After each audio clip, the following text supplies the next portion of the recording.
Bé, ja has vist que hi ha publicitat d'una xarcuteria?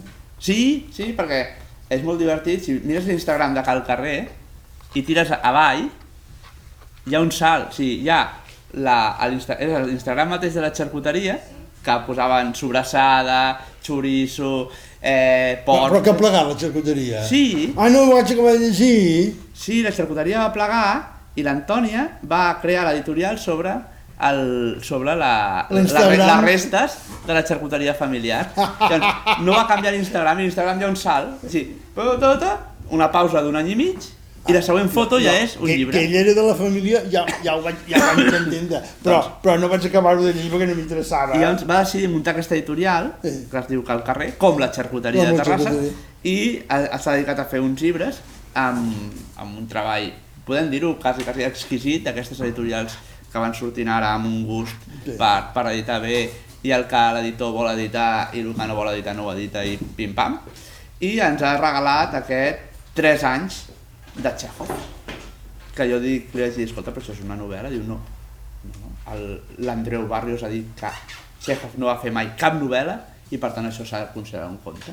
Doncs tenim un conte de 200 pàgines. Sí, allargades, perquè hi ha molt d'espai en blanc. Això jo crec el que se'n diu una novel·la. Una novel·la és un conte llarg o una novel·la curta. Sí, jo crec que és una novel·la, no és una novel·la.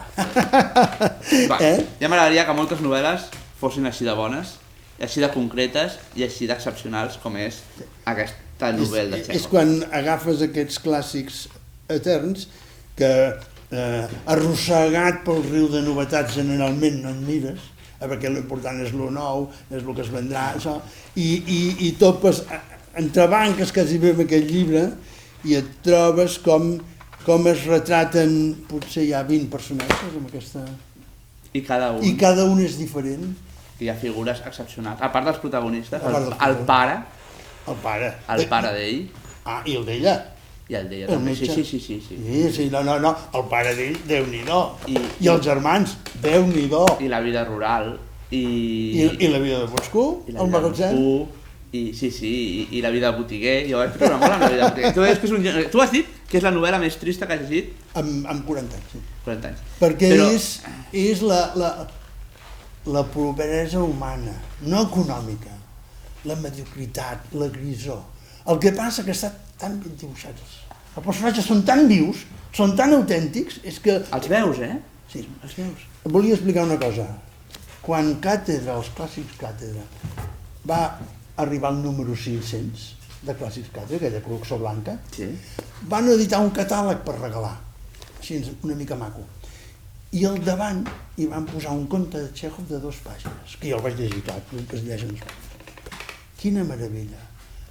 Passa amb un compartiment de tren d'aquells d'abans, en què hi ha 8 persones assegudes, descriu, amb 2 pàgines, descriu el compartiment, els 8 personatges i hi passa una cosa.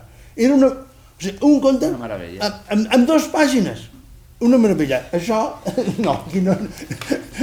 Jo, a vegades, quan he parlat, dic, és que si vostè no ha llegit mai, si tu no has llegit mai un rus, i abans d'enfrontar-te a un d'aquests monstres com és un Guerrer Pau, una Anna Karenina, ja no dic uns germans Karamazov perquè no els recomanaré mai, però això, dic, agafi això, i si això li agrada, tiri, perquè això és el compendi del que és la literatura russa, amb el tipus de personatges, amb el joc de noms que sempre t'has de situar, sempre a veure què es diu, aquesta cosa que passa, aquesta relació entre amos i servents i el poble i tot.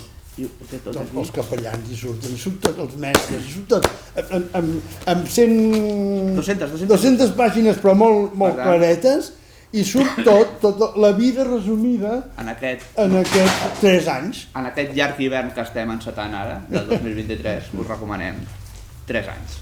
Txékhov, Cal Carrer.